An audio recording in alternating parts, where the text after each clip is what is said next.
Hello everyone and welcome to today's video. Today we are going to be talking about a build that I have been having a lot of fun with lately. It is primarily focused around the ice element, so any monster that's really weak to ice is perfect to be hunted with this specific build. It is focusing around the bow. Of course you could use something else if you really truly wanted to, but the main focus of this build is set around the bow. So for the bow itself, we are going to be using Alluring Avelia, which is Velkhana's bow, but I do have it layered to look like Shrieking Legiana'S bow, just because I really like the look of Shrieking Legiana'S stuff in general. So for the charm itself, we are using the evasion charm completely maxed out. This makes it so when we roll or do our bow slide, our evade window is maxed out, so we have a higher chance of dodging through attacks without taking any damage. You could swap this out for an attack boost jewel if you really wanted to for more damage. I just went with evade window because it's very thematic for Legiana in general. But again, if you want more damage, go attack boost for sure. You know, you won't lose out on anything really. The evade window is more so just a personal choice. As always, the equipment, the mantles or the boosters are completely and utterly up to you. You could use whatever you want. I would recommend using the Thunderproof Mantle because most monsters that are weak to ice are thunder related. Not always, but usually. For the helmet, we have the Rimguard Helm Y. This is Arch-Tempered Velkhana's helmet. This gives us 2 level 4 decoration slots and 1 level 1. Maxed out Coalescence, which is when you get afflicted by an elemental blight and you get rid of it or it goes away on its own.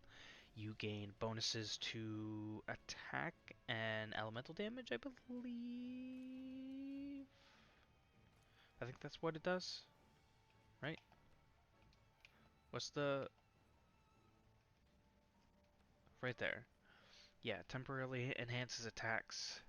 So your attack, elemental power, and status buildup all get a boost. So that's actually pretty good.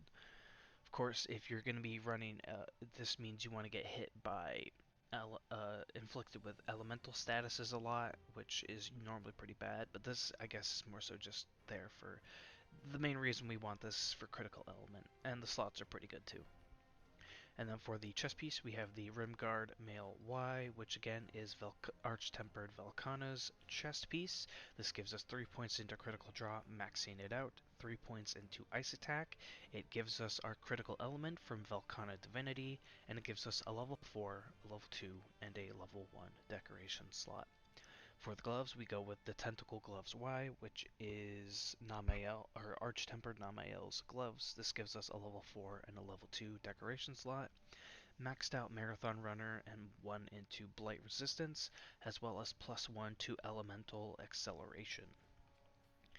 For the waist, we have the Horcry Coil B, which gives us 1 level 4 decoration slot and 2 points into Evade Extender. Evade Extender makes it so when you roll or you do your bow slide, the distance is farther, so you move farther.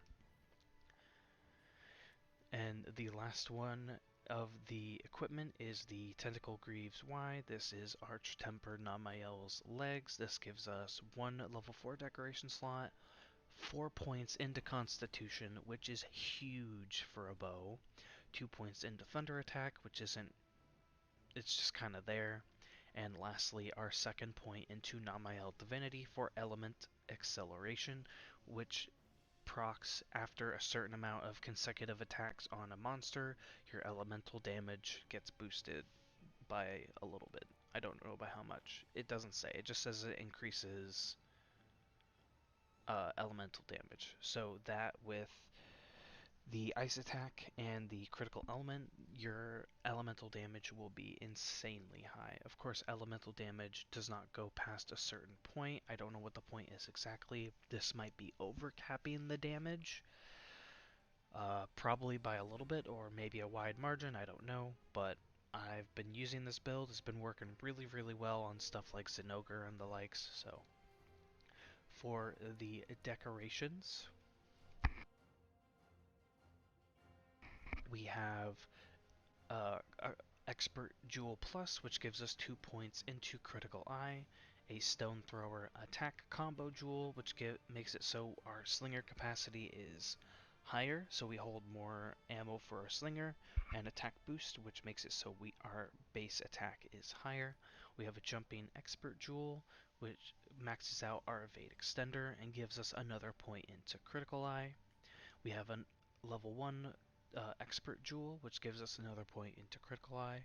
A Gobbler Expert Combo Jewel, which makes it so when we consume items like demon drugs, armor skins, potions, any rations, anything like that, it makes it so we use them up faster. It's not really something you might actively go for, but I saw the opportunity to put it in here with an Expert Jewel, and I figured why not just take a little bit more utility. And then obviously the Expert Jewel, which gives us another point into Critical Eye.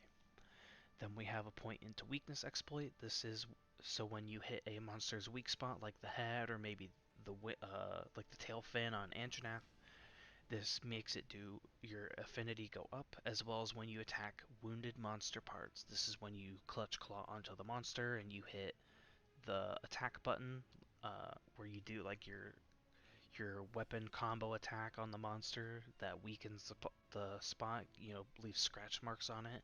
You do more damage to wounded parts as well. In this level 1 decoration slot, we have another Critical Eye Jewel. Then for our next combo jewel, we have a Satiated and Expert combo jewel, which gives us Satiated gives us free meal. So when we consume an item, we have a 25% chance to not consume it, so we could save resources that we might otherwise lose.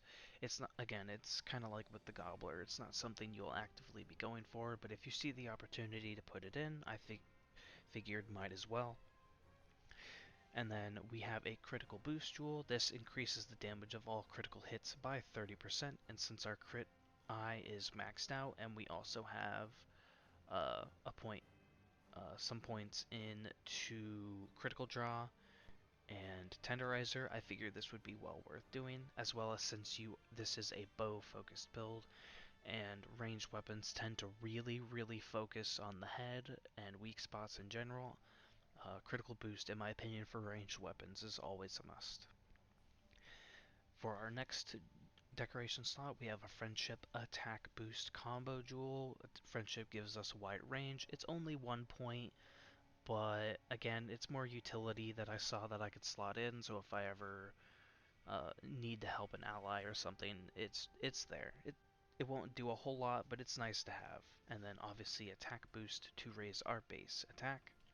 And lastly, Stone Thrower and Attack Boost combo jewel. Again, I have like 3 of these, and I like using the Thousand Dragon move on the bow. It does good damage, it has a high trip chance, and it breaks parts really easy. So I like getting as much ammo usage out of that as possible, and obviously the Attack Boost just increases our base raw attack. This brings our skills out to Critical Eye level 7, maxing it out. Evade Window level 5, maxing it out. Constitution plus 4. Attack Boost plus 3. Ice Attack plus 3. Critical Draw plus 3, maxing it out. Marathon Runner plus 3, maxing it out. Evade Window plus 3, maxing it out. Coalescence plus 3, maxing it out. Thunder Attack plus 2. Slinger Capacity plus 2. Blight Resistance plus 1. Critical Boost plus 1. Weakness Exploit plus 1. Resuscitate plus 1, maxing it out. Wide Range plus 1.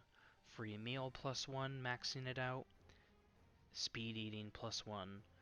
Namael Divinity plus 2 for the Elemental Acceleration, and Velkhana Divinity plus 2 for the Critical Element. I hope this build serves you as well as it served me against all the monsters who take extra damage from ice attacks. I hope you have a wonderful day, evening, or night, and I will see you all in the next one. Goodbye.